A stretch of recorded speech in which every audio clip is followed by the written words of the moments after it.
Bienvenue sur la chaîne du Trac à Livre. Pour toi, lecteur, timide, addict, tox, mordu, accro ou juste insomniaque, je te propose un polar audacieux, original et différent. On ne meurt pas la bouche pleine de Odile Bouillet et Thierry Marx aux éditions Pocket. Odile Bouillet est née le 30 octobre 1970 à Caen. Elle a grandi en Lorraine. Scénariste formée à la FEMIS Smith, École nationale supérieure des métiers de l'image et du son. Elle a travaillé pour la télévision, le cinéma et l'édition. En 2017, elle écrit le scénario de Louis la Brocante, Louis est le condamné à domicile. En 2011, Empreinte criminelle, coécriture, 4 épisodes, dialogue l'affaire de la prison. Elle a aussi publié 3 romans noirs récompensés en 2013 par le prix Griffe Noire de la meilleure trilogie historique. En 2011, Le sang des Bistanclaques, édition Presse à Cité. En 2012, Le mal à personne, Presse à Cité. En 2013, La nuit in extremis, Presse à Cité. En 2014, première participation avec Thierry Marx, Recette de Thierry Marx. En 2017, On ne meurt pas la bouche pleine, écrit avec Thierry Marx. Lui, il est né le 19 septembre 1959 dans le 20e arrondissement de Paris. Il a grandi dans le quartier de Ménilmontant, dans la cité HLM dit du 140 Ménilmontant. Son grand-père, Marcel Marx, était un réfugié juif polonais communiste durant la Seconde Guerre mondiale. Il se dit lui-même né entre Ménilmontant et Belleville, de parents immigrés juifs polonais. Il rêve de devenir boulanger, entraînant devant la boulangerie de Bernard Garnachaud, inventeur de la flûte Ghana. Pendant ses années de collège, lui et ses parents déménagent dans la cité du Bois-l'Abbé du Champigny-sur-Marne. Avec une scolarité médiocre, on refuse de l'intégrer à l'école hôtelière comme il le souhaitait et on l'oriente en mécanique générale où il ne restera pas plus de 3 mois. J'avais la rage. J'ai une réputation de caïd, de gros bras, une longue période d'errance à végéter dans la nature avec une absence totale de projet. J'ai déconné, me suis bagarré, j'ai fugué, je m'échappais à Paris, Champigny-sur-Marne. La cité où j'habitais était une ville fantôme, un terrain vague. Il entre chez les compagnons de devoir en 1978. Il obtient un CAP de pâtissier, chocolatier et glacier. Mais à 19 ans, Thierry Marx s'engage dans l'armée comme parachutiste dans l'infanterie de marine. Il se retrouve casque bleu en 1980 durant la guerre du Liban avant de rejoindre les phalanges libanaises. De retour en France, il se dit en morceaux. En 1988, il reçoit une première étoile au guide Michelin pour le restaurant Rocanval à Montlouis-sur-Loire. Puis, de 1990 à 1995, au Cheval Blanc de Nîmes, où il reçoit une étoile en 1991. Dans les années 80, il était à la tête des cuisines du luxueux hôtel Le Cheval Blanc de Nîmes. Tenu par Régine, cet hôtel est le symbole du faste de ces années-là. Il reçoit le tout Paris mondain de l'époque. Cuisinier de l'année en 2006 par Goemio. Le 15 février 2008, le quotidien économique Les Échos lui consacre un entretien assorti d'une introduction du journaliste tenancier du blog Ménilmontant, mais oui madame. En octobre 2008, il est à l'initiative du Food Lab, un labo cuisine à la frontière entre la gastronomie et la science. Il s'agit d'un lieu d'expérimentation mêlant scientifiques et chefs de cuisine de renommée internationale. Février 2010 à 2014, il est l'un des jurés de l'émission Top Chef sur M6 avec Ghislaine Arabian, Christian Constant et Jean-François Piège. Depuis 2010, il est à la tête de la restauration du Mandarin oriental à Paris.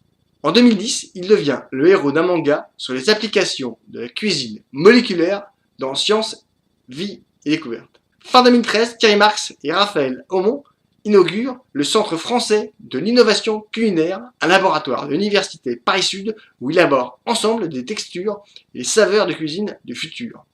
Ce laboratoire, d'un genre nouveau, né de l'alliance entre un artisan et un chercheur, répond à un objectif. Grâce à la science, inventer la cuisine de demain, une cuisine saine, au plus près du produit et respectueuse de la planète.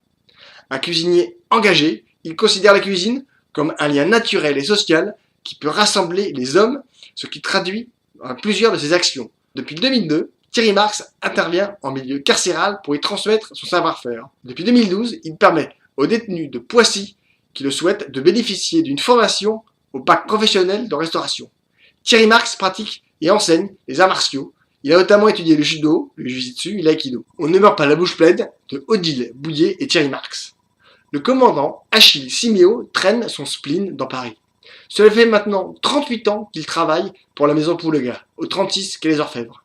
Il a construit sa vie autour. Il habite au 25 quai des Grands Augustins, juste à côté du 36.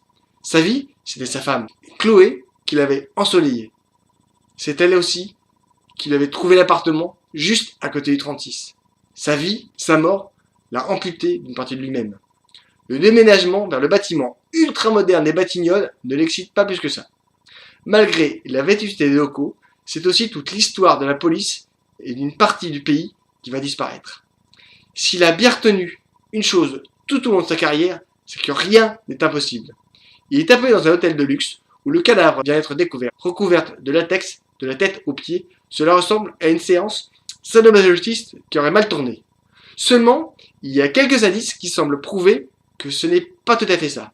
Achille est un enquêteur doué. Il sent et détecte le moindre frémissement d'un problème, et là, il y en a à foison. Dans le même hôtel, au 5e étage, Achille tombe sur Fabrizio, un secouriste qu'il a appris à connaître au cours de ses interventions. Il tente de ranimer une femme. Achille reconnaît les traits asiatiques de cette femme. Il l'avait aperçue lors de la vente chez Drouot. Des maux de ventre, et la voilà, qui s'enfonce malgré les efforts répétés des urgentistes. Ils doivent la transporter à l'hôpital d'urgence. Malgré les soucis au niveau des témoignages, sa hiérarchie semble vouloir enterrer le dossier. Malgré cela, Siméo poursuit son enquête, ce qui le pousse à interroger la jeune femme asiatique prise en main par le service d'urgence à l'hôtel. Il est frappé par son visage, ce qu'elle a subi a transformé ses traits à une vitesse sidérante. Comment cela a-t-il pu arriver? Sans compter que la femme n'arrête pas de chercher son mari.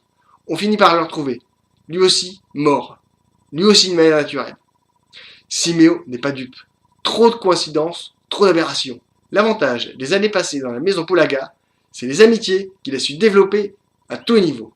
Il fait refaire toutes les analyses et découvre des produits qui ne devraient pas y être et surtout à des niveaux anormaux. Comment ces personnes ont-elles pu les ingérer? Par son contact à DGSI, il découvre le lien qui pourrait exister entre les morts. Les Yakuza, la mafia japonaise, objet de fantasme en France, mais qui a pignon sur rue au Japon et qui est profondément installée dans la société du pays. En pleine période d'élection, la police française et le gouvernement ne veulent pas un signe qui dépasse. Comme si cela ne suffisait pas, voilà que Siméo reçoit un héritage dont il se serait bien passé.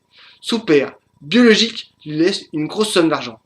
Alors qu'il n'en veut pas, il se rend compte qu'il n'est pas aussi simple de semer un notaire, et surtout, quand vos propres collègues et amis vous lancent des cailloux en vous traitant d'enfant gâté. Refuser des sous en jouant les vierges effarouchées à 60 piges, il faudrait peut-être un peu évoluer. Les cadavres s'amoncellent dangereusement avec toujours les mêmes contradictions.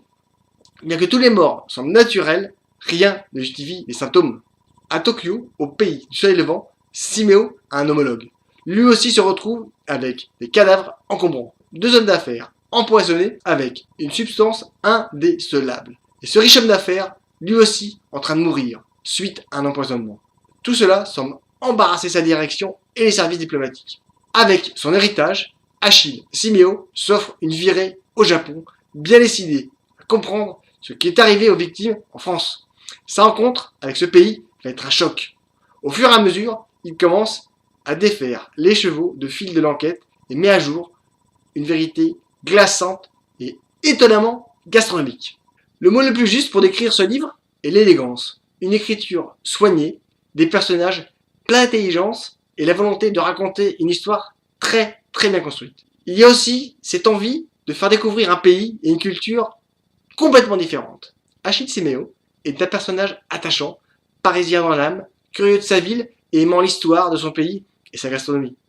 On découvre le travail des cuisiniers et la recherche de la gastronomie moléculaire.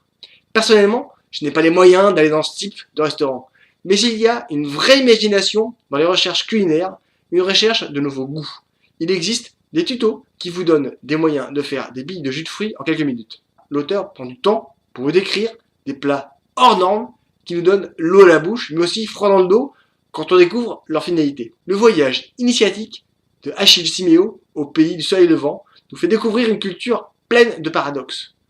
Un beau roman donc, seul petit point noir, certaines descriptions sont parfois trop longues et cassent le rythme. Pour le reste, un vrai polar intelligent et élégant qui nous fait passer un bon moment. Lisez, likez, abonnez-vous, c'est gratis, mangez les chouquettes. Pour information, si vous avez vraiment envie du livre, j'ai mis un lien sur lequel vous pouvez le commander. Salut, à bientôt, bye et bonne lecture. On ne meurt pas la bouche pleine de Odile Pouillet et Thierry Marx aux éditions Pocket.